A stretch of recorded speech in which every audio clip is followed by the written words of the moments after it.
अभी तक जिसके बारे में स्टडी किया डीसी करंट के बारे में, ठीक, मतलब पहले इलेक्ट्रिसिटी के बारे में स्टडी किया, फिर क्या पढ़ा, इलेक्ट्रिक करंट के बारे में पढ़ा, ठीक है। अभी उसमें एसी डीसी मैंने कहीं नहीं मतलब जिक्र किया होगा, लेकिन वो जो होता है हमारा वो डीसी तरह एक तरह से होता है, ठीक है, क्योंकि उसमें बैटरी का यूज करते हैं, वी वोल्टेज की बैटरी में, एसी का नहीं यूज करते, एसी का सिंबल थोड़ा ऐसा हो जाता है। एसी करंट को जब बताते हैं हम तो एक वेव के फॉर्म में बताते हैं हमेशा इस तरह से, ठीक है। और जो डीसी करंट को बताएंगे वो कैसे बताते हैं, इस तरह से, एक छोटी लाइन एक लंबी लाइन, ठीक है, ये पॉजिटिव टर्मिनल नेगेटिव टर्मिनल, ठीक है, ये बैटरी का सिंबल होता है। और बैटरी में क्या होता है, डीसी करंट होता है, और एसी करंट का सिंबल ये, ठीक है। इसमें करंट क्या फ्लक्चुएट करता रहता है, ठीक है, इसके सिंबल से ही पता चलता है कि आखिर करंट इसमें कैसा होगा, ठीक है। अच्छा, इसका नाम दिया पूरा अल्टरनेटिव करंट, ठीक है, एसी करंट, इसको क्या बोलते हैं, अल्टरनेटिव करंट, ठीक है, अल्टरनेटिव करंट, ठीक है, एसी करंट। तो एसी करंट को सिंपल से हम कैसे रिप्रेजेंट करते हैं, एसी करंट को बताने के लिए हम यूज करते हैं साइन वेव, ठीक है, क्योंकि ये साइन वेव के फॉर्म में चलता है हमेशा, ठीक है, जैसे साइन वेव होती है, ठीक है, एक बार पॉजिटिव नेगेटिव, मतलब हाफ साइकिल पॉजिटिव में जाएगा, half cycle negative, half cycle positive, half cycle negative, ऐसे, ठीक है।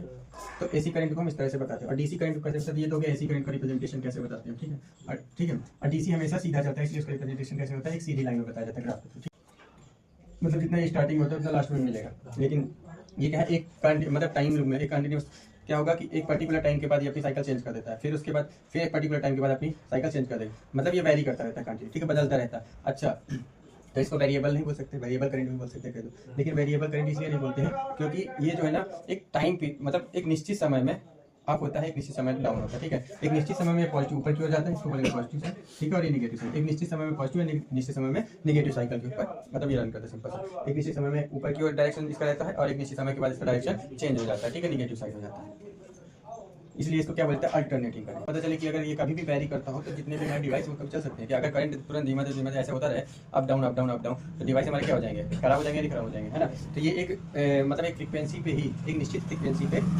हमेशा रहता है, एक निश्चित फ्रीक्वेंसी पे ही अप डाउन होता है, एक निश्चित टाइम पीरियड पे अप डाउन होता है, ठीक है।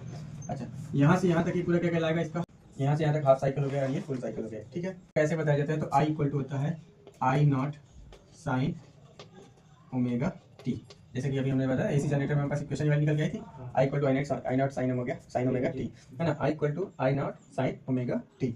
यहाँ पे जो वोल्टेज का बताएंगे, एसी वोल्टेज, जैसे एसी करंट है वैसे एसी वोल्टेज बोलते हैं, तो E equal to E not sine omega T, ठीक है। अच्छा, वोल्टेज को V से भी रिप्रेजेंट किया जाता है, ठीक है, तो कहीं कहीं पे किसी बुक में तुमको ऐसा भी मिल सकता है कि V equal to V nought sine omega t, तो ये दोनों सेम ही है, E equal to E not sine omega T and V equal to V nought sine, क्योंकि ये भी पोटेंशियल डिफरेंस, ये भी पोटेंशियल डिफरेंस होता है, ठीक है। बस हमने इसका साइन थोड़ी चेंज कर दिया कि हम E से बता रहे हैं, कहीं कहीं पे बुक में, कहीं पे अदर कोचिंग क्लास में देखो कहीं पे V से बता रहा होगा, तो इसमें कंफ्यूजन नहीं होगा, ठीक है। तो पहले ही मैंने ये क्लियर कर दिया था कि जो वोल्टेज और जो EMF है दोनों क्या है, पोटेंशियल डिफरेंस ही है, ठीक है, चाहे वोल्टेज बोलो या EMF बोला जाए तो वो सेम ही होता है, ठीक है। करंट होगा इधर, ठीक है, ये करंट है, ठीक है। करंट जो है टाइम के साथ साथ क्या होगा, वेरी करता जाएगा, बढ़ता जाएगा, तो इधर हम ले लेते हैं टाइम का टी, ठीक है।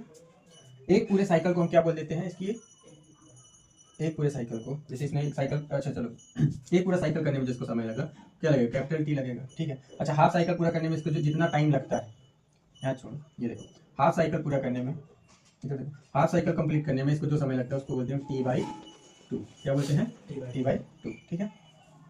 एक पूरा साइकिल कंप्लीट करने में जिसको टाइम लगता है तो कितना हो जाएगा, T/2 प्लस T/2, तो कितना हो गया, T टाइम लगेगा नहीं, है ना। उसके बाद फिर ये अपनी डायरेक्शन चेंज करेगा और पॉजिटिव हो जाएगा, फिर कितने समय के बाद होता है, देखो T/2 के बाद इसने डायरेक्शन चेंज किया, यहाँ तक T/2 था, उसके बाद इसने डायरेक्शन चेंज किया, तो फिर T/2 आया, यहाँ पे T हो गया, ठीक है, हुआ। मतलब टाइम वगैरह करेंगे T तक जाने, T/2 से T के बीच का डिफरेंस आएगा, टाइम डिफरेंस कितना आएगा, T/2 आएगा, है ना। तो कितने समय के बाद इसने अपने डायरेक्शन चेंज किया, T/2 टाइम के बाद, ठीक है। फिर इधर देखोगे तो यहाँ से फिर T/2 टाइम इसको लगेगा, यहाँ से यहाँ तक होता है, फिर उसके बाद ये अपना साइकिल चेंज, मतलब वो सॉरी डायरेक्शन चेंज कर देगा, करेगा या नहीं करेगा, है ना। फिर ये निगेटिव में आ जाएगा, तो यहाँ पे जो टाइम हो जाएगा कितना हो जाएगा, 3T/2। एक साइकिल कंप्लीट करने में इसको जो समय लगेगा उसको क्या बोलेंगे, टाइम पीरियड बोलेंगे, क्या बोलते हैं, टाइम पीरियड। एक पूरा साइकिल कंप्लीट करने में उसे क्या कितना समय लगता है, मान लेते हैं T टाइम लगता है, तो इसका टाइम पीरियड क्या हो जाएगा, T हो जाएगा, ठीक है, क्योंकि हमने यहाँ पे वैल्यू लिखा है, ठीक। तो एक साइकिल कंप्लीट करने में जिसको समय लगता है उसे क्या बोला जाता है, टाइम पीरियड, क्या बोलते हैं, टाइम पीरियड। एक साइकिल कंप्लीट करने में जो टाइम लगा उसे क्या बोल दिया, टाइम पीरियड, ठीक है। दूसरी बात फ्रीक्वेंसी, तो फ्रीक्वेंसी जो होती है F से इसे रिप्रेजेंट करते हैं, इसकी जो भी फ्रीक्वेंसी होगी उसे किसे रिप्रेजेंट करते हैं, F से, ठीक है। और F इक्वल टू क्या होता है, अच्छा यहाँ पे लिख देता हूँ मैं, फ्रीक्वेंसी लिख लेना है, फ्रीक्वेंसी को किसे रिप्रेजेंट करेंगे, फ्रीक्वेंसी को रिप्रेजेंट करेंगे इसकी F से, ठीक है। ये क्या हो गई, फ्रीक्वेंसी हो गई इसकी, ओके। अच्छा, तो फ्रीक्वेंसी का फॉर्मूला क्या हो जाएगा, तो फ्रीक्वेंसी जो होती है वो रेसिप्रोकल होती है किसके, टाइम पीरियड, किसके, टाइम पीरियड के, यानी F इक्वल टू होता है 1/T, क्या होगा, 1/t। अच्छा, फ्रीक्वेंसी को कहीं कहीं पे न्यू से भी बताया जा सकता है, बताते हैं, ठीक है। कुछ कुछ लोग क्या बताएंगे, इसको न्यू या ईटा से रिप्रेजेंट करते हैं। कभी देखोगे तो फ्रीक्वेंसी न्यू से भी बोल देते हैं, कोई फ्रीक्वेंसी को ईटा से भी रिप्रेजेंट कर देते हैं, या एन से रिप्रेजेंट कर देते हैं, बोल देते हैं एन से बता देते हैं कि एन जो है फ्रीक्वेंसी है, इसमें एन फ्रीक्वेंसी को एन से रिप्रेजेंट कर देते हैं। तो ये चीजें याद रखना, बस उसमें पढ़ना कि हाई फ्रीक्वेंसी बता रहे हैं, ठीक है, फ्रीक्वेंसी, ठीक। अच्छा, एफ इक्वल टू क्या होता है 1/t, यानी जो हमारी जो फ्रीक्वेंसी है वो रेसिप्रोकल होती है किसके, टाइम पीरियड के, ठीक है। जो टाइम लगता है इसको एक साइकिल कंप्लीट करने में, उसे क्या कहा जाता है, टाइम पीरियड। और फ्रीक्वेंसी इक्वल टू क्या हो गया 1/टाइम पीरियड, ठीक है।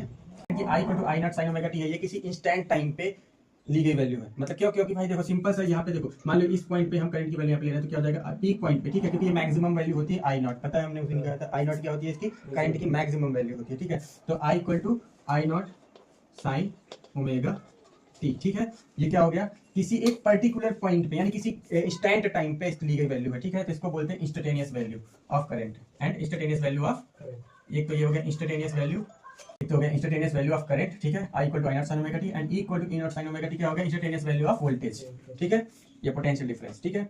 इसका इंस्टेंटेनियस वैल्यू क्यों होगी भाई, जब वोल्टेज का भी बताओगे तो कैसे बताओगे, वोल्टेज को भी आपको साइन वेव के फॉर्म में ही बताना होगा, ठीक है, क्योंकि साइन वेव के फॉर्म में ही ट्रैवल करता है हमेशा, ठीक है। एक पॉजिटिव साइकिल लेगा और एक नेगेटिव साइकिल लेगा, फिर उसके बाद अगेन पॉजिटिव साइकिल है, फिर उसके बाद अगेन नेगेटिव साइकिल लेगा, ठीक है। और ई की जो वैल्यू है ये किसी एक पर्टिकुलर इंस्टेंट टाइम पे ली जाती है, ठीक है। ये कंटिन्यू वेरी करता रहता है, देखो ये धीरे यहाँ से चढ़ा, धीरे धीरे धीरे यहाँ पे वोल्टेज हाई होगा, इसका सबसे ज्यादा पीक में होगा, फिर उसके बाद फिर डाउन होगा, ठीक है, फिर कम होते होते फिर माइनस होगा, और माइनस में सबसे ज्यादा पीक पे यहाँ पहुंचेगा, ठीक है। तो ये कहाँ की वैल्यू होती है, यहाँ की वैल्यू होती है E equal to E not sine omega t, और इधर की वैल्यू ले सकते हो equal to E not sine omega T.